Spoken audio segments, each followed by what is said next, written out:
Welcome to Inception Podcasts. I have an amazing guest today for the podcast.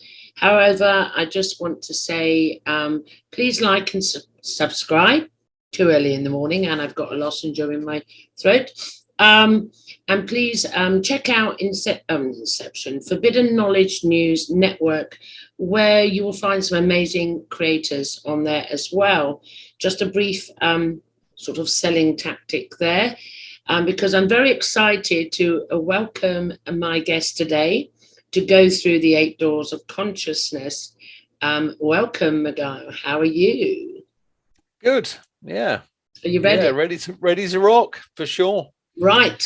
Yeah. So we're going to go down the rabbit hole. It's just a conversation. It's not an interview. It's me and you, Zoom to Zoom, and see where we can go with this. So the first door we're going to open, and a question appears: from your truth and your life experience here on Earth, what is the human experience? So I normally come up and say, in a nutshell, briefly, mine is I am consciousness or Christ consciousness or whatever, having the human experience, and I'm an observer of that. So from your truth, what is the human experience?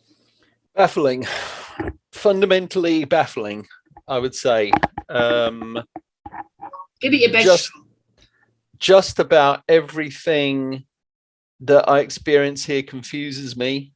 This is probably not answering the question, but it's the thing that comes up most immediately, is that I find it just very, very confusing here.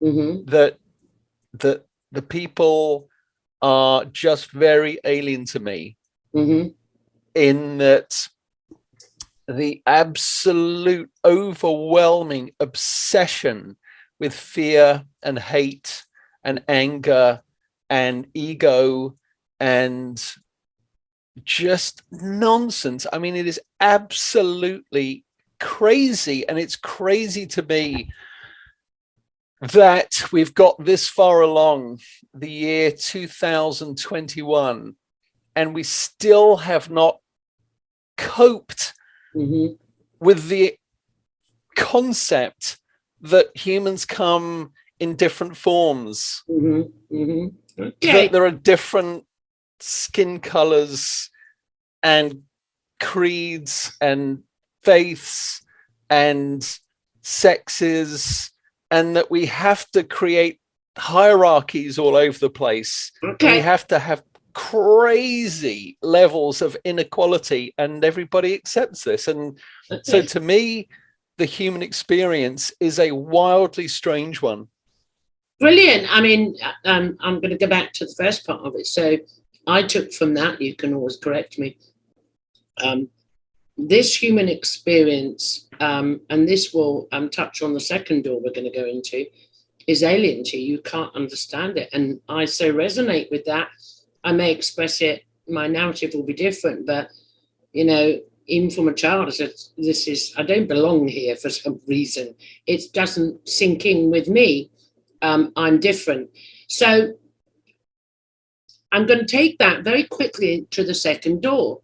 Who is this being talking now, saying it is alien to me? So I want to go deeper. I want to expand. I'm not coming away from door number 1. I'm combining the two to see if we can do a deep dive here. So who are you? Who is this? Who am I that is aware that I don't fit in? It's all alien. Well, obviously, from my truth is because I'm not that. I'm not what I'm perceiving. I'm not the beliefs, the concepts, the ideologies. So who am I that's having this observer effect on this reality that is very alien to me? So who are you in your true essence? Well, I think most fundamentally, flux. There just isn't a kind of permanent sameness, I would say. I don't know that anybody has a really rock solid sense of self I mean, I meet plenty of people that give me the sense that they're absolutely confident in who they are. But I have only ever found that if you take people into deeper waters, that all of that starts to dissolve. I mean, when I got involved in Buddhism, I remember going through this whole thing of trying to find the self, in the teachings and the meditations. They would talk about where are you? What are you? Are you your body? Mm-hmm. Because someone would point and say, there's Miguel. Mm-hmm. And I'm like, well, but this isn't Miguel, because all of this is changing. Yeah. I mean, you're all this, there's that thing that goes around, this data point that says all our cells change every 8 years. Mm-hmm. I mean, we look in the mirror and, we go, oh my God, that's not who I remember. We have a sort of residual self-image, I think, that shifts from period to period. But who is, I'm going to pull you back. I'm not letting you get away with this. We're in the second door. I understand about the Buddhism, and I understand about the terminology or the labeling. It's very hard, even though I try to use as multiple labels as I can. Like I say, consciousness or Christ consciousness or dimensional.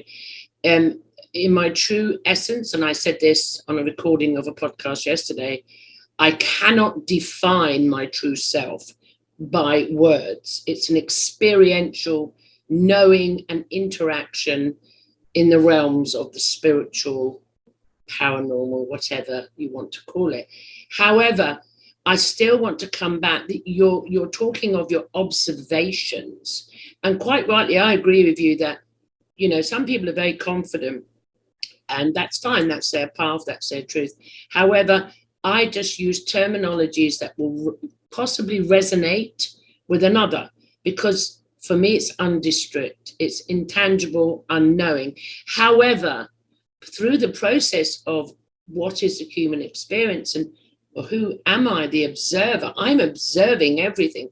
I am fully aware that I am not this human physical vessel due to the spiritual experiences I'm having. Does that resonate with you? Well, the answer is not pithy, I'm afraid. The answer to that is basically a 4-hour conversation. I know, but I want you to condense it, but how, but I'm saying, does it resonate? Could you take it from a deeper angle? And do you have this, well, I'm alien to here. You're alien to here. So that's your truth.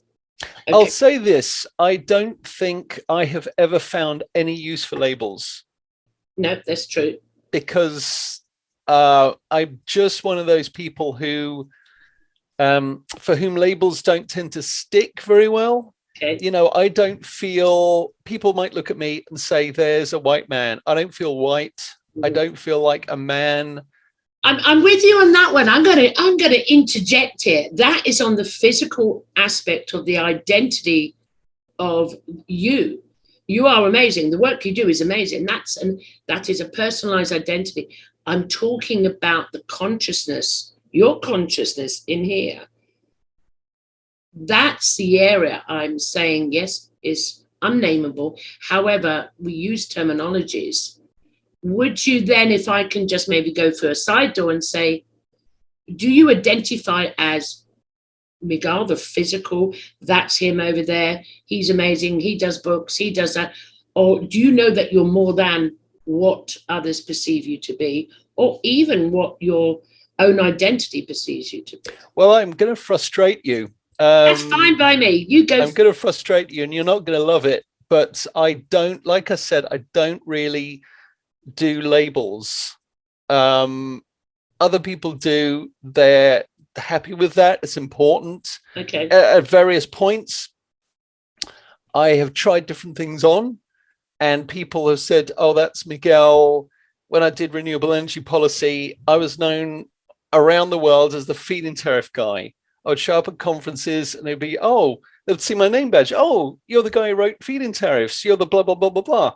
But you're more And than that, aren't you, Miguel? yeah, but you've got to let me answer. Okay, if you go keep for it. interjecting, we'll get nowhere. I promise you. This is going somewhere.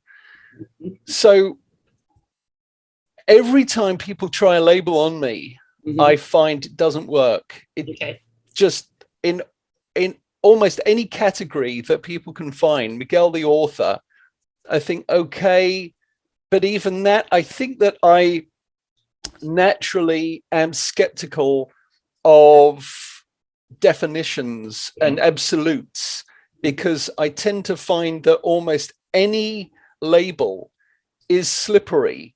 Yeah, I mean, and if you look at the world, I think labeling and this idea of in groups and absolutes, I'm this, therefore I'm not that.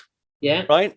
So, for example, men, as somebody in a male body, my experience has been that, particularly the time I grew up in, I'm sort of pushing 50.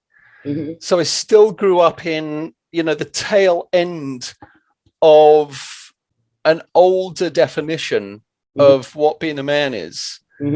And I feel that masculinity and toxic masculinity, especially the distorted masculinity, all of that, what that does is it prevents you connecting with the feminine in you.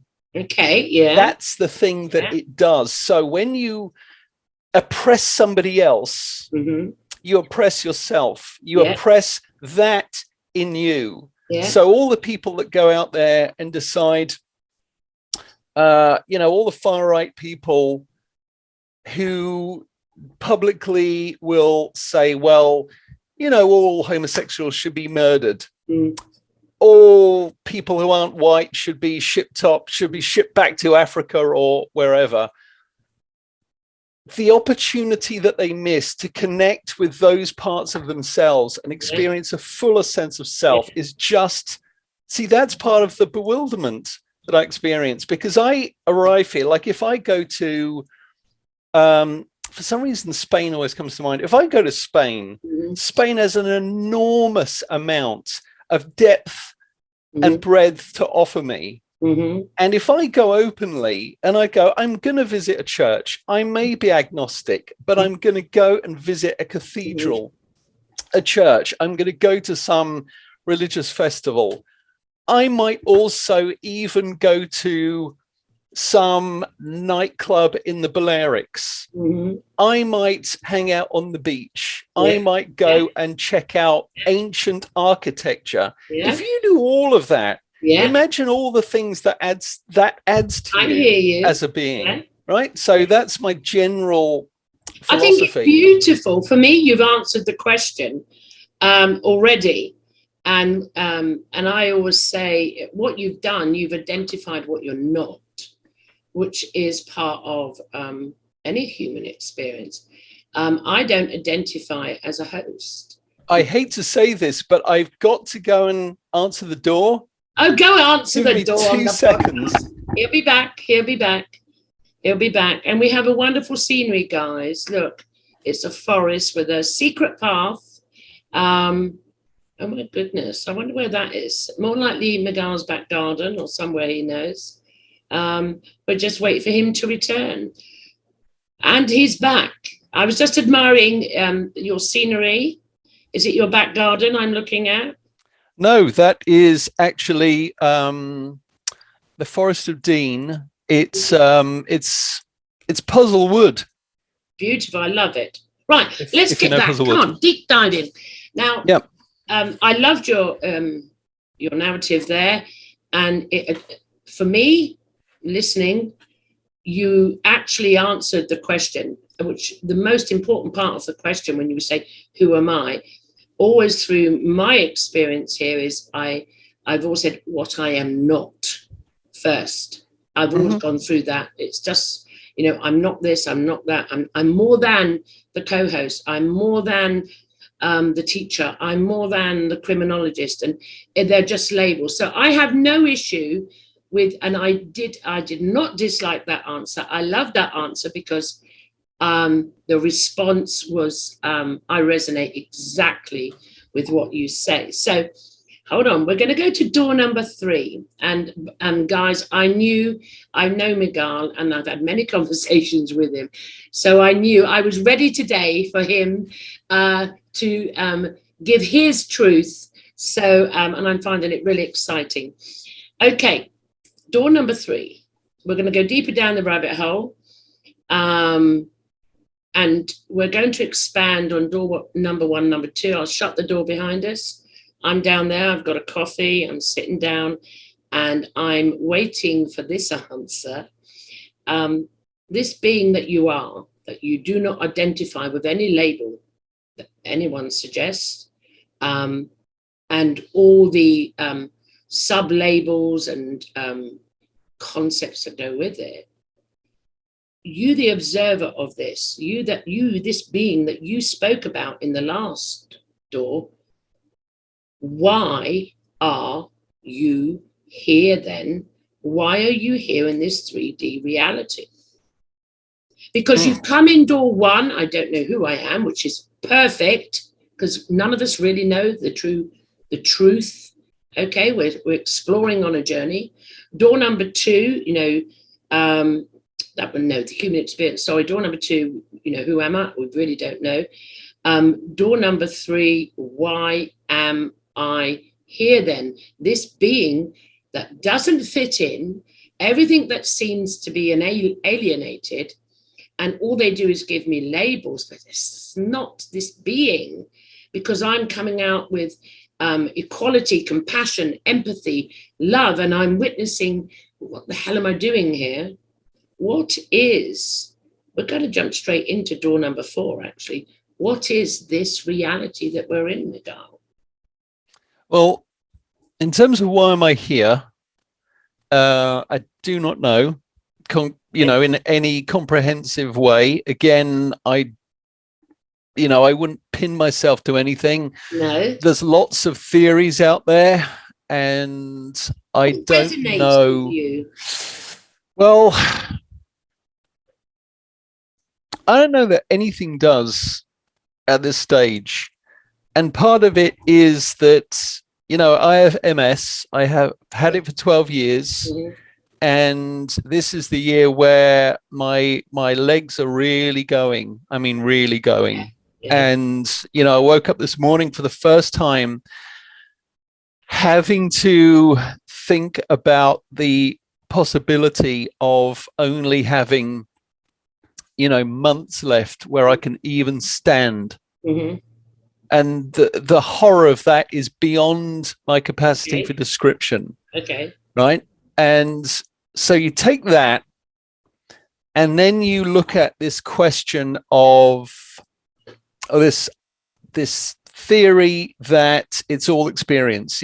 We choose it. We have a soul contract, a soul agreement. We go, oh, I want to go be a human. And I want to experience, loss and horror and terror and fear and, hate, and as well as, love and joy and connection and,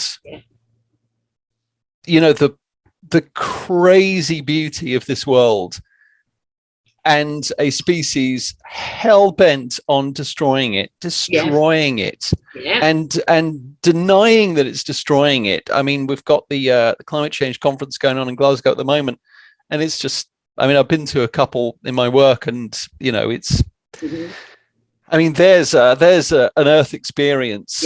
You want to see some of the most powerful people in the world, or their agents, doing everything they can to do nothing, and just let the destruction roll on and roll on. And you look at that and you think, well, what are we all doing? Does it make any sense that we have agreed to do this? And I wouldn't pin myself to any of these things. I wouldn't say I'm on the side of it's all an experience to add to, the ultimate collective consciousness of source.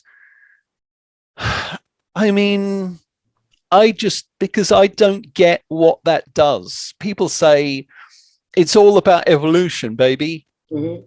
That's what it's for. It's all, but if there's no such thing as time and all things are connected, then surely all of this is already known. So on some ultimate level, are we not just spinning our wheels? Mm-hmm. And if we're just spinning our wheels, then it's sort of pointless. And then you kind of come back to this idea that, you know, of mainstream scientists, that there's no such thing as purpose, there's no such thing as a soul, there's no such thing as consciousness. Mm-hmm. It's all just a kind of, you know, some kind of product of late brain development, this kind of self-awareness, and basically people are simply trying to rationalize our experience, and it's just rationalization. All of these kind of vast spiritual narratives are just rationalization. And so you've got a pretty broad spectrum of possibilities. Either you know, all things are connected, all things are conscious, all things have purpose, or none of those things are true. But maybe all things are, you know, connected, but not in a metaphysical sense, only in a sort of physical, scientific sense, like we all share the same space. But in general,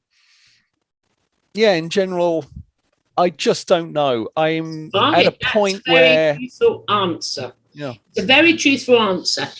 I'm going to, you know, in this reality, we've shifted into door number 4, down, down, down. I'm going to bring into that, because as you were saying that, which I totally agree with what you're saying, I can see what you see and perceive, you know, and especially like, you know, with what's going on in Glasgow. However, your type of work, okay, your type of work that you do, and it is in the realm of the metaphysical, the esoteric, your connection, and even with your recent working with tones and vibration or recording before the light codes, I'm going to come in with a, you know, I got a card up my sleeve here. You know, you knew I was going to do it. You knew. I'm going to come in with that and add that to the mix, as much as what you perceive to be going on. And I do not disagree. I'm witnessing, for me, it's in a different timeline to that I'm in. I'm not part of it, but I'm aware of it. But, you know, why am I here? What is reality? But let's go step back to why am I here? The work that you're doing is esoteric. It is spiritual. You are vibrating and connecting, and your passion is in this area. And I've got to reiterate with the, I can't name what you're doing because I don't even know how to say it in the first place on YouTube, but the tones and the vibrations, the frequencies you're bringing out, I would say are not of this earth. That's a personal, just, you know, what I think. How does that resonate? That's like two opposites going on there. You've described, you know, with the MS and everything like that, and with all the things that go on, but then you've got this polarity. It's like two sides to you. Does that not, when we use discernment, I don't mean to say it in a very condescending way, but with some introspection, discernment, does that not give you a glimpse? And I'd love to hear a new expression, because I do hear the same terminologies all the time. And this is why I wanted to have a conversation with you, because I knew you would be sassy. I knew you would come in, and it's going to be good for me. However, I want to preempt that as well, is I am not here for the whole of humanity. I'm here for me. It's my journey, my experience. It may be the orange, cut it in half, you have half, I have half. We're both experiencing the orange, being human, but my God, are we experiencing it totally different, with different expressions of it. So bring in your creative side. You are extremely, you've said about the MS and all that's going on, but there is a connection to something other on the opposite side of the coin. Would you agree to that?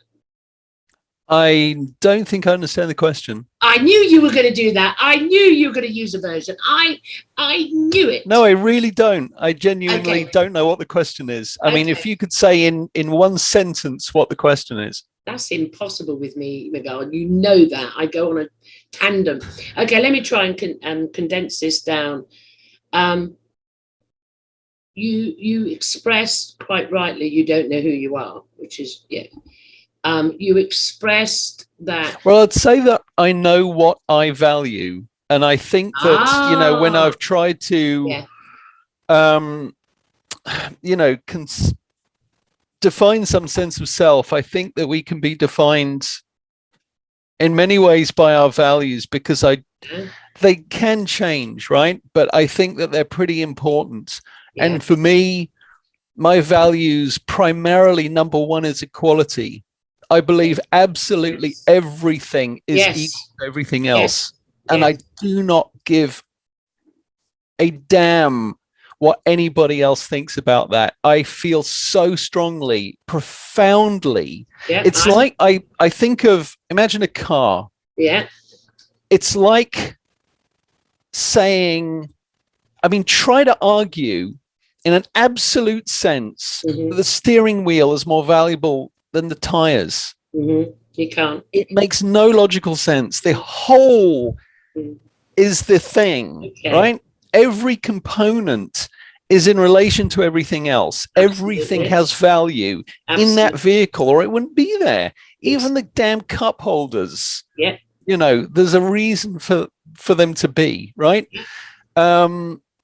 So number one is equality, and with that comes respect. Yes. And I think that you can only consider equality if you are fundamentally loving.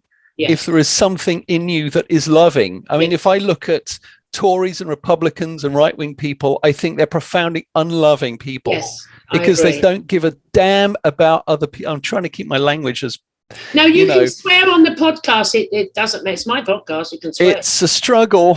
But yeah, I understand what you're saying. You're talking. So you brought up. I'm digging deep here. I'm getting there. I'm a bulldog. You brought out qualities of who you truly are. When I said, "Who are you?" You don't have to label it, but you brought out the values, which is equality.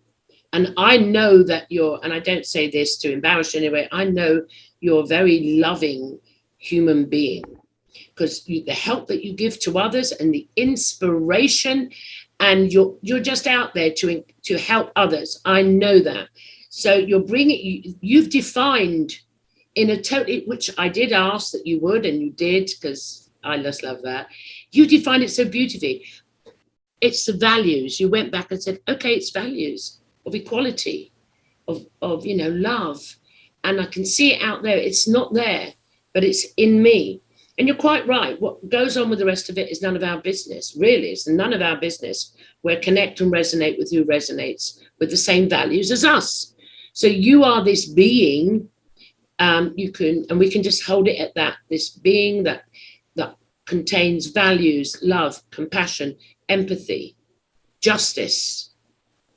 That is the most magnificent and well-heard description of who am I one could ever say. So I looking at you from the outside of your world, and many others that I've spoken to see you as that. And the fact that when you observe out, and you do see it in other beings, yes you do. We see it in Faye, don't we? I mean, I love her to bits. Just did a podcast late last night with her. It was hour and a half. It was wicked, just chatting. But so actually, your description of yourself, I mean, I may plagiarize you this time and say, actually, I want to talk about my qualities, not my labels. I am. And I think that's beautiful, Miguel. And eventually, it's a statement that you can open the door, and we could go 4 hours on another podcast with it, but not at the moment. But with that, and why I brought in the question that I didn't explain correctly to you, and I apologize, is the reason I brought in what you're experiencing in your work is for door number 5, to feed it through, because you are have and are writing books on dimensional beings and contacts and experiences, and you're working with frequencies. And I would recommend you go to Miguel's YouTube, because I was on there. Door number 5, on the back of what we spoke about, who is ET? Who is well, ET? I'm not sure I quite understood door number 4. Oh, right. But go back to number 4. It doesn't. It's me. I'm on a bus today because of something this morning. So I'm really excited, as you can tell, guys. When I get, energies get going, I just get carried away with myself. We went into door number 4, and what was reality? And because of your answer to door number 2 and 3, I didn't want to push it for us to go into, is it an illusion or anything like that? Because it needs to be a conversation in your comfort zone and my comfort zone to communicate. However, we did touch upon it, this reality. But if you wish to go deeper on that one before we go on to dimensional beings, you can. All right, so if I prompt it and say, Miguel, I see this reality as a dream state. I am the observer, observing. How do you perceive reality? How do I perceive reality? I am working on it. See, that's why I didn't ask the question. Yeah. It's sort of unknowable, right? I mean, it's just a matter of time, experience, reflection, and again, because of that experience when I was 3 that I mentioned on our previous conversation, that obviously tilted my sense of things. Yes. And especially when you live in a world that says that can't happen. Yeah. Well, in terms of the sort of materialist science that kind of dominates the Western kind of modes of thinking. And then you have the religious side that might, so the science would say, we have either no answer, or it was just an illusion of some sort, right? Because they have no room for it. They have no tools to kind of get at it other than to, attempt to pass it off as something, some anomalous thing, or they might simply be polite and say, we can't account for it. Yeah. We don't know. And then, religious people would say you had a religious experience. You were visited by, angels. You experienced the Archangel Michael or, the divine in some manifestation. Again, I don't know. I have no way of knowing. That is really why I didn't go deep on that question, because of, your answer to the other 3. I mean, that was powerful enough, what you did respond with. But the fact is, I don't know about you, but if I have an experience, I've experienced it. And I really don't give a shit what people think, or if they want to define it, it's none of my business.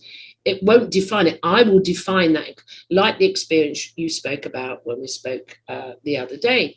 So, and this is where I'm going through these 8 doors. It's not what others tell us it should be. It's how do we sometimes cannot express what it is. However, we can't take away the truth of the experience we've gone through.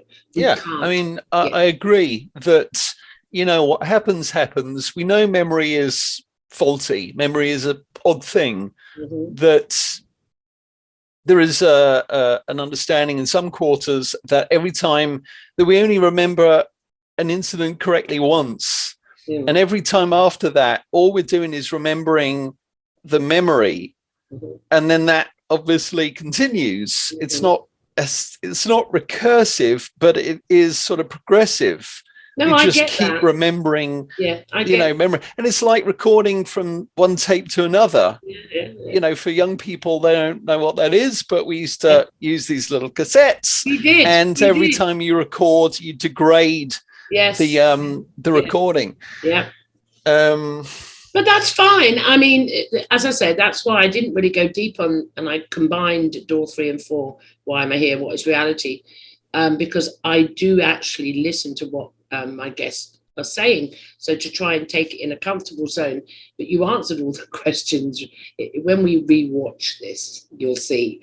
And that's why I'm going to go back again now to door number 5, which is relevant. So when I say we're really down the rabbit hole now and we're just chilling, I'm going to say, who is ET? And when I say who is ET, it's an umbrella label. It could be light beings, it could be dimensional beings, it could be greys, Palladians, it could be any of the above, it could be the Elohim, it could be any other than in the paranormal, which basically, Miguel, your life has been a paranormal experience. So from your truth, with your interaction and your experiences, who is this ET? From your one thing that came up for me the other day was, this term star beings. And I thought, well, hang on a minute. We are living on a planet. We have a star. We exist because of that star.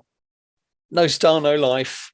We're all star beings. We are. Right? So, all right, that's yeah. That's that. Yeah. But when I did my first regression with Barbara Lamb, when we were working on Meet the Hybrids, to go back to my angelic experiences, I had this kind of spontaneous experience. I don't know what she was talking about, but I suddenly found myself out among the stars and communing, and I suddenly became aware of all these voices behind me, kind of thing.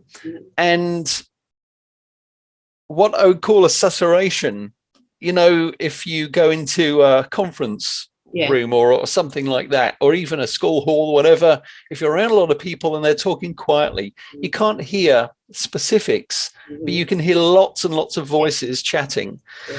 And that's what I heard. And the more attention I paid to them, thinking, what is that? And trying to tune into hear something and, who is saying what, the more attention they paid to me. And it became this, the greatest joy I've ever experienced. It became an experience of communion. That we were all connecting, and it was so joyful. It's like walking into a surprise birthday party with everybody you ever loved and cared for you.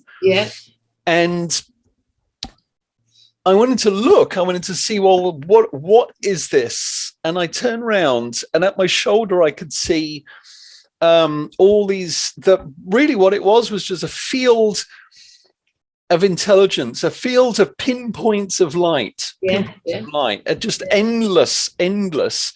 And at my back, as I turned right around, I could see this line, like a row of dominoes, disappearing into this field. And they were all silhouettes, black silhouettes, and they were all of different forms. And I understood that these were all other forms I have taken, am taking. Wow. Will take. Wow. And one about 4 back was just like this field of energy. It's like this kind of shape, almost sort of oval-ish field of colorful energy. And behind that was something I realized like a month later was essentially a Sasquatch.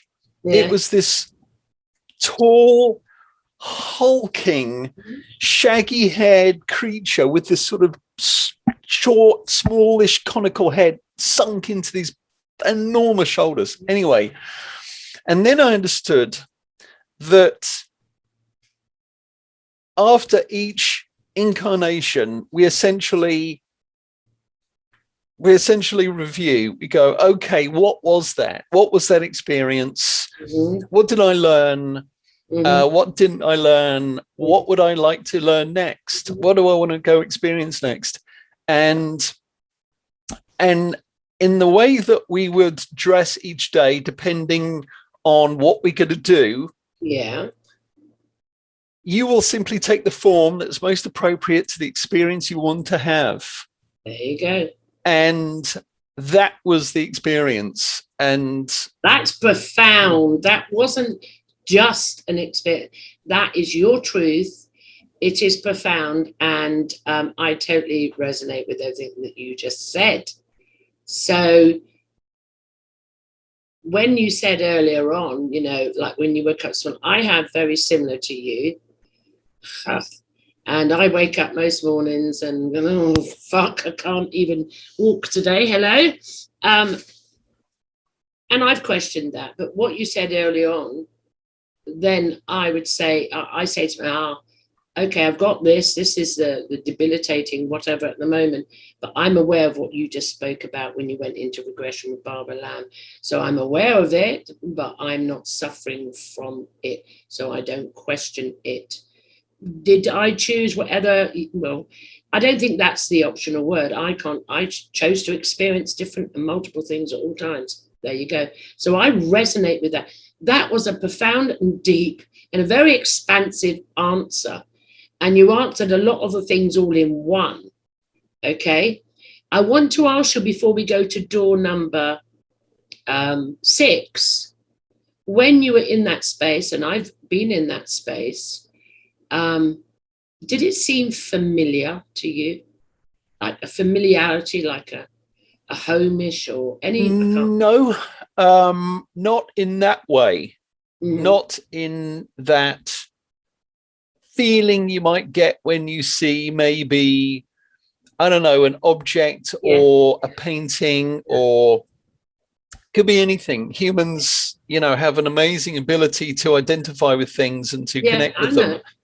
And but it was totally, I mean, you basically have to strip away the human personality in that, because anyone who's been in regression or out of body, I mean, you know, they can correct me, but all my experiences of out of body have been without personality, without, there's no Miguel, there's no character, there's no overlay of Miguel stuff. Exactly. It's just consciousness. Yeah, there you go. Experiencing whatever it is. But there you go. It isn't the same thing. If there is some element of the self, I would say it's massively dialed back.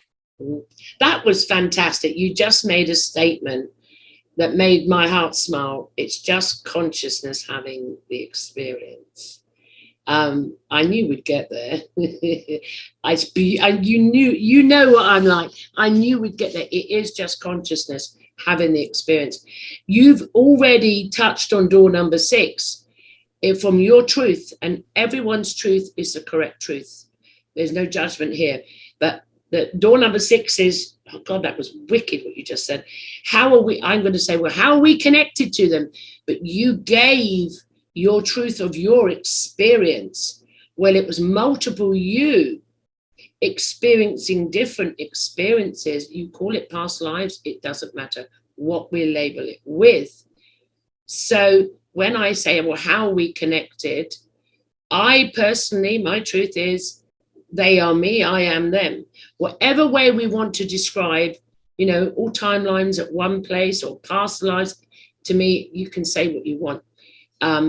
So coming from your truth on the back of that what you've just said, which was just consciousness experiencing and Miguel getting out the way. And that's where I come from. I come from self. They call it self-realization. Sounds grandiose, I know, or non-duality, but they're labels. However, I so resonate with that. How are we connected to them? Is it you having all these multiple experiences?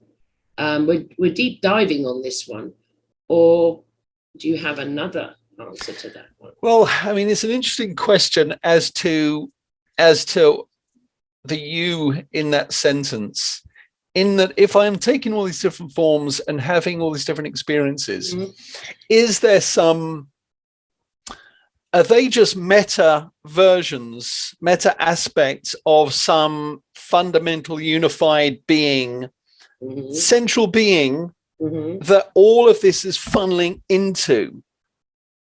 What do you think? Because if you're saying, you know, if we are accepting the idea that we are constantly reincarnating and taking different forms. And, you know, this week I'm Arcturian, in 1,000 years, at the end of that life, whatever, I'm going to be lichen for however long lichen live for, or I'm going to be a star, or I'm going to be blah, whatever it is, a zebra, or, you know, whatever trip I fancy. Why would we do that? I mean, if we're choosing with purpose, it implies, to me, at least in my limited understanding, inherently, innately, unavoidably limited understanding, that there's got to be some central being, some central point that is choosing with purpose. Because I'm not going to be Miguel in every incarnation. I'm not going to be a Miguel version of lichen. I have to be the lichen. I mean, I can't be, I mean, it's an interesting question, because could I conceivably be lichen and still have some consciousness that has, let's say, personality? Because obviously, if you're a human, you get to have lots of personality. When what we hear about greys typically is they don't have personality. They're robotic. They're not very emotional beings. They're just. But then I've heard it all. You know, I've heard every version of that, from they are actually robots. They have no personality, right to, no, they have a great sense of humor. They will crack you up. They're really funny. Or they are dark beings, right? And if you meet humans, you're going to get all of that. I've met robotic people and evil people and loving, joyous, hilarious people. There are some really funny buggers out there, yes, I must say. But I want to pull you back to this point of light that you're questioning. You said a good question, and you're pulling back this point of light that possibly could experience all of those things. I mean, those points of light that I talked about, I've seen them before. I've seen a similar thing, and I had taken an enormous dose of mushrooms. As you do, guys. With a friend when I was a teenager, and I remember we were walking down, and we're absolutely peaking. I mean, almost beyond conversation, and we are by the Downs Golf Course in Eastbourne, East Sussex, England, where I grew up. And there's not much to do in Eastbourne other than trip, really, at that point in my life, certainly. And as we're walking down, I had some thought about something. I don't know what it was. And out of the side of my temple, my left temple, I see this tiny pinpoint of light, literally like sunlight on a pin. And I thought, what's that? And then another one came out. And I went, another one. And another one came out. And I thought, wait a minute. Every time I think something, another one comes out. And then another one appears. And I was like, and they were all, as I was walking down, they're all sort of getting left behind, right? They're trailing behind me. And I thought, hang on a minute. I turn around, right? And you've seen soap bubbles, those massive soap bubbles that people make, you know. Attached to the back of my head is a soap bubble the size of an ocean liner. And it's going all the way back up the street. And it is just colossal. And it is absolutely filled, rammed with these pinpoints of light. So my understanding was that each of these pinpoints of light is data. It's like data in a computer, right? It's memories. It's memories, it's song lyrics, it's people, it's relationships. This is what's happened to me. And it's all light. It's all pinpoints of light and energy. So I've seen those fields of pinpoints of light twice in pretty interesting places. Can I ask you on that? you're talking as out there, but you've just described really beautiful. I love your description. I've heard very similar, but different descriptions that attached to you, part of you, what you described. It was like a soap bubble, and that's your terminology, doesn't matter. That it was filled with these points of light, and could that not be construed or inferred? Well, that belongs to you, Miguel. This is coming out of you. These points of light that you perceive externally, you are being shown. And many people through the mushroom trips are deciding, many get this massive awareness of what actually the being is. They were coming out of you. They weren't external, were they? They were coming out of you, and then the extension of you. I mean, if we don't want to go woo-woo or digress too much, but we're all aware of our magnetic whatever field. I can't get it out today. I'm buzzing today. And we go more than the physical body. That was just you, Miguel. You are this collection of pulsating, creative, data information pulses of light. Could that not be the case? Wow. All you can say is that was the experience. Beautiful. I have literally nowhere to go to get some external validation. I know, but we're just having a chat. I mean, we have these experiences, and thank God we're in a time now that we can, talk about these things without, the bigots and whatever. The conversation me and Faye had last night, it'll be on the podcast. I may get some hate mail, and Faye may too. We talked about very deep, really went deep. We can have this conversation. Who says we need an answer? Who says we need a concept or a label? I'm just saying we're sharing an experience of our experience being the human, going through the 8 doors and the things that happen. But what highlighted to me is when I brought back the point of light, and then points of light. And if you go to quantum physics, they're just emanating from you. You are that. And you said earlier on, if maybe there is possibly a source that is, going out there and doing all these things, that for me would infer, well, I really want to go and look at that, because I'm obviously part of that source. You don't have to call it God. You don't have to call it consciousness. No one knows what it is, really, truthfully, no one knows. And I found that your explanation was so fresh and different that I've ever heard before. And you just shared your personal experience, that these pinpoints of data, of information, of light, where your values, ethics, principles, and all of that's within you is you.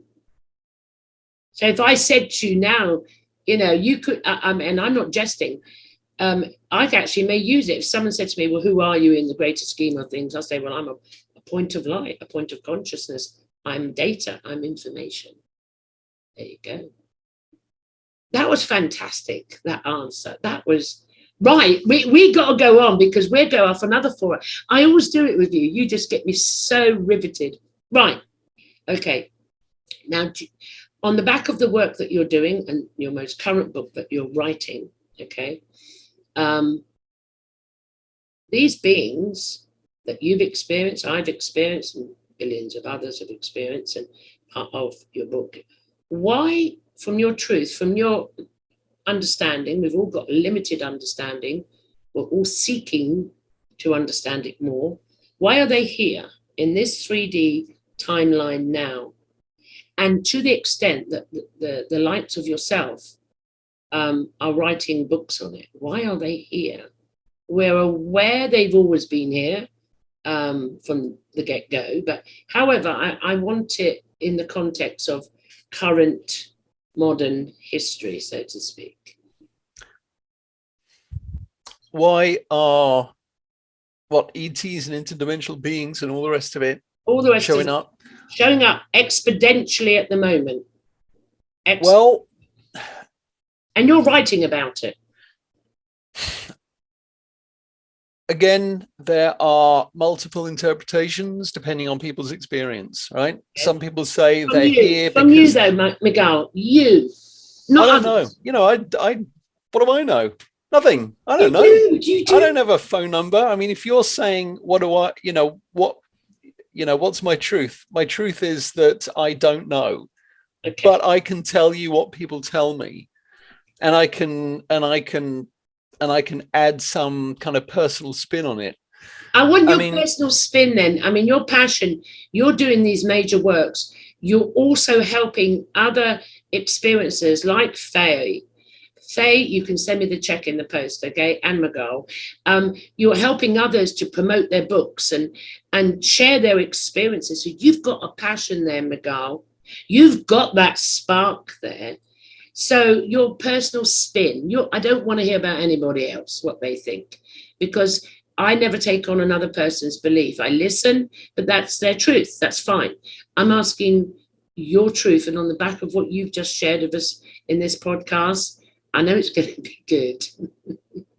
well, there is no way to separate it. There's no way to talk about it without reference. I mean, that's why we research. Okay. That's why we research, because we don't know. Off. Right? I mean, there's plenty of people that will tell you they've got the answer. They're the person. The Messiah complex. No. I'm the guy. No. Well, I'm not the guy, and I do not know. But I again think of that thing of Spain. I think that they're here for if we believe what we hear from people. Mm-hmm. And there are too many stories. Mm-hmm. It is simply unreasonable to reject the entire body and say, well, they couldn't get here, blah, blah, blah, whatever people's idea is. And I've heard it all. I've heard every objection. Yeah. And essentially it's fear and ignorance and lack of experience. Okay. Right? I mean, if you have had the experience, it's pretty tough to be in denial. People can be in denial. People can have it submerged as screen memories and things of that sort. And talking to Mary Rodwell and Barbara Lamb, they've got any amount of stories of people going in there for one thing. And I won't digress, but the short version is that people can suppress these things and they can show up as other things. It's masked, and they can come out. And in all of these stories, there's certainly a variety of objectives, let's say, that the beings have. I mean, I had an experience personally where I was essentially two consciousnesses coexisting in one body, and I did not know which I was, or if I was only 5% of Miguel, but I was observing. So the Miguel was observing the being that was in my body, essentially observing. So I was observing the observer observing. It was absolute head fuck of a level that I could only cope with because I was not Miguel, because Miguel was so dialed back that there wasn't enough of Miguel to panic and go, what is happening? So what I did is I reached out to all of the best people I could find, people like Mary and Barbara and Leo Sprinkle and others. People have done this for decades, centuries collectively. And I wrote 40,000 words on it in 2 weeks. It's all I did was study the experience. And one question I had is, I wonder if that was the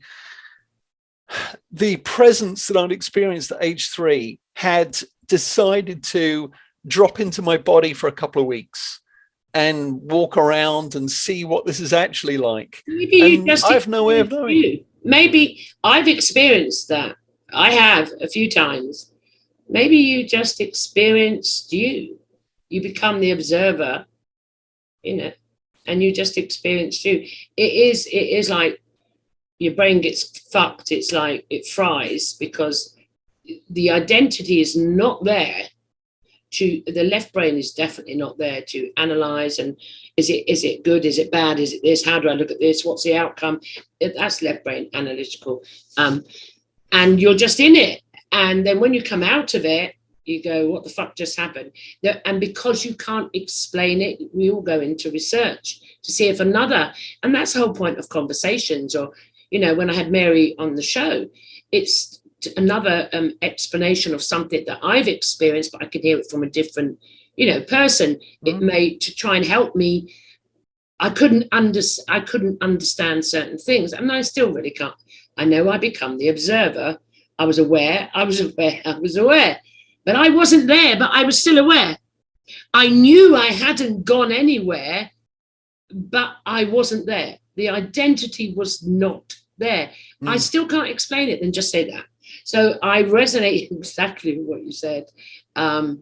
And this is part of this journey that we're on, these conversations we're having, the books you're writing, the likes of Mary Rodwell, the research, the magnificent research she's doing.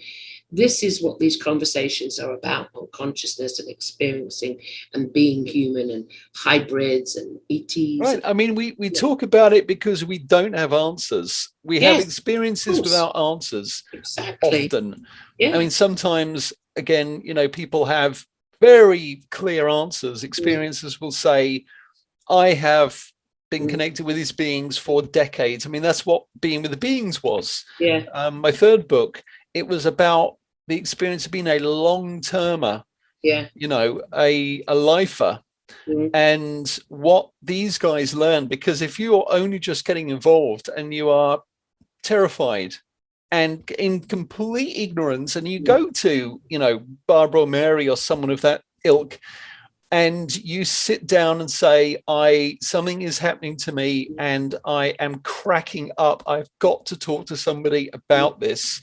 And then you sit down with the likes of Mary or Barbara, and they'll tell you, this is what I do. I have talked to thousands of people like you. So let's get into this. Let's give you tools to help you deal with this, not just cope, but understand. Yeah. No. And get what it's all about. And of course, in that state, when they are being regressed, they're not remembering.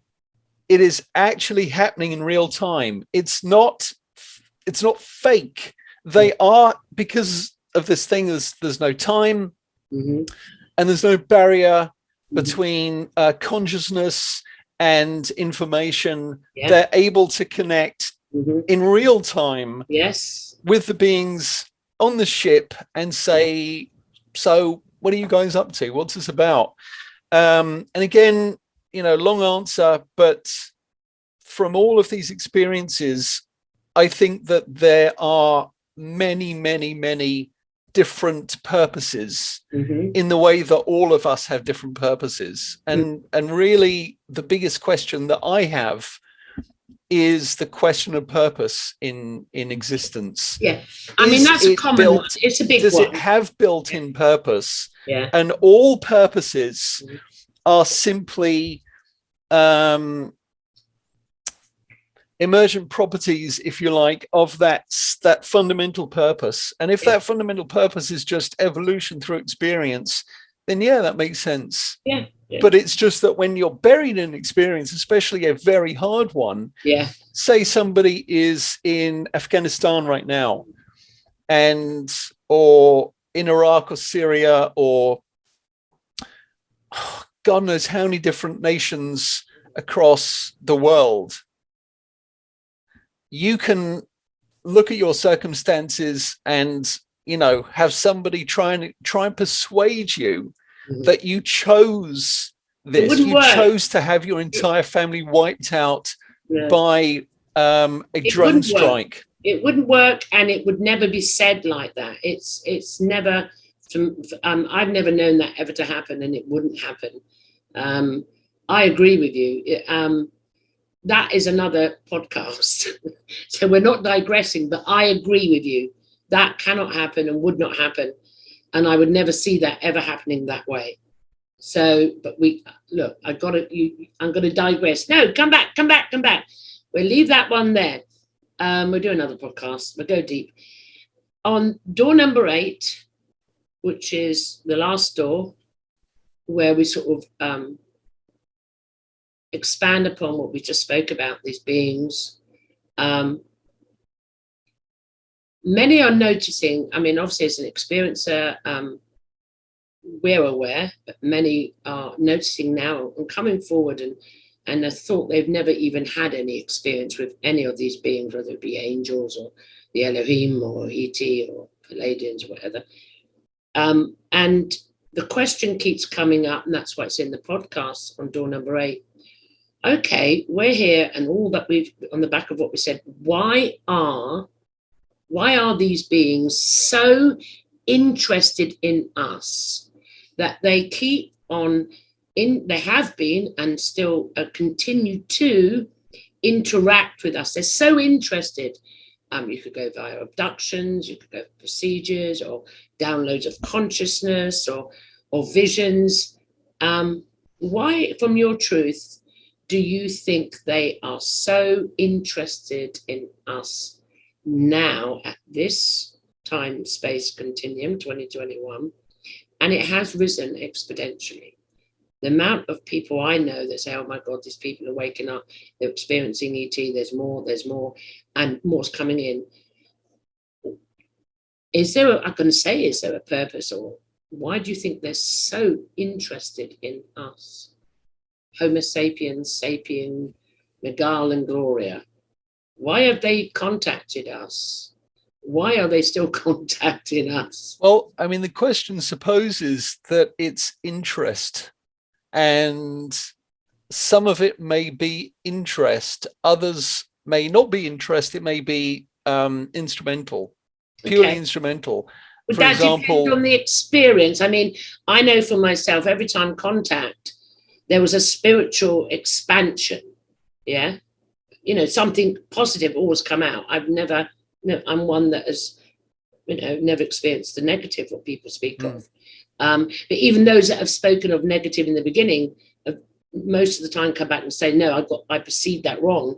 It was a memory was masking something, and there was lights when you go to Mirror Autos research. So I hear what you're saying, but there is an interest, but I want to go deeper. I want to deep dive on that. Why would another, let's call them civilization, just for sake, why would they be so interested in us, that interacting, giving us this information, expanding us to have a better understanding of who we are, but why so much now?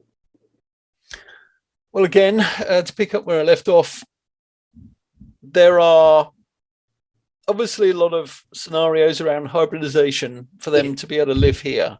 Yeah.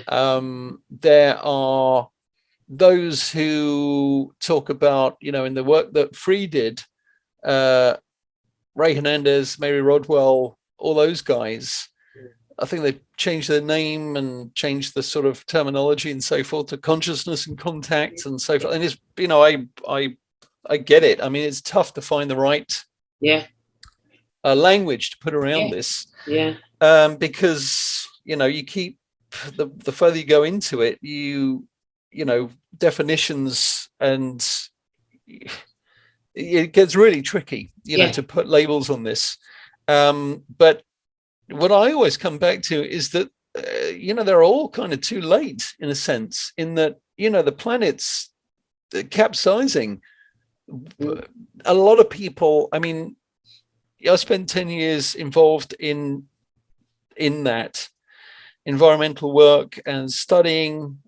That was a huge chunk of my degree, and you'll work with some of the world's best on the topic. And, you look at how fast the climate is changing, and you think, well, for the beings that came here to create hybrids so that they could live on in some form here, if there's truth to that, well, maybe they blew it, because, if they'd done that, eons ago, they could have shifted something in human nature that would draw out from us this kind of poison of greed Mm-hmm. and short-termism and all of the things that have compounded over time, fueled by fossil fuel, that has got us where we are. So they blew it. They're too late, unless they just want to live on, a planet that looks something like Mars, but that's not going to work. For the beings that, come here to spread some universal consciousness, they're too late. All of them are too late. That, from my perspective, from the work that I did, from the way that I see the world, it seems like everybody showed up too late. It's when you get to a party and everyone's drunk and it's a mess and it's super dissolute and it's all a bit icky and kind of low vibration, let's call it. And you're just like, oh, actually, I'm not into this. I feel like, they got here just too late. So, but what do I know? Nothing. No, it's an expression of truth. And I'm hearing you, and I can resonate with that and just have a different spin on it. But I would put that, what you said, I resonate with it in a slightly different context or concept.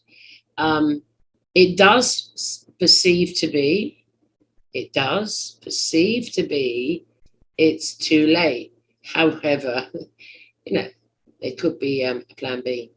Anyway, but we're not going to digress because that's another 4-hour show. But I have no issue with that statement. And it's the way you expressed it. It sounds rational, sensible. And another time, I'd love to go deep into that one. Definitely. But that would be another 4 hours. Miguel, I've had a fantastic time having this conversation with you. I knew what I was up against. I knew, and I find it challenging, but I also knew what you have inside, and I knew it would be expressed, and it has been beautifully. Before we end the podcast, if people would like to hear more about you, get in touch with you, buy your books and all of the rest, where can they get hold of you, sweetie? Well, in the description, I guess, if this is going out on YouTube or wherever, you can put some links to my site, which is miguelmendonca.com, and my YouTube channel, and you can find all my books on Amazon. Lovely, lovely. And your YouTube channel with the tones, what's it called again? It's called Make Manifest, but for some reason it's still sort of called We Are the Disclosure. So I noticed an anonymity the other day when I went on. I just ignored it and listened. I just listened. And I have to say, one of them, some of them didn't resonate, and that's how it's supposed to be. But one of them, I can't remember which one it was. I was just sitting in that energy. It was like, oh my God.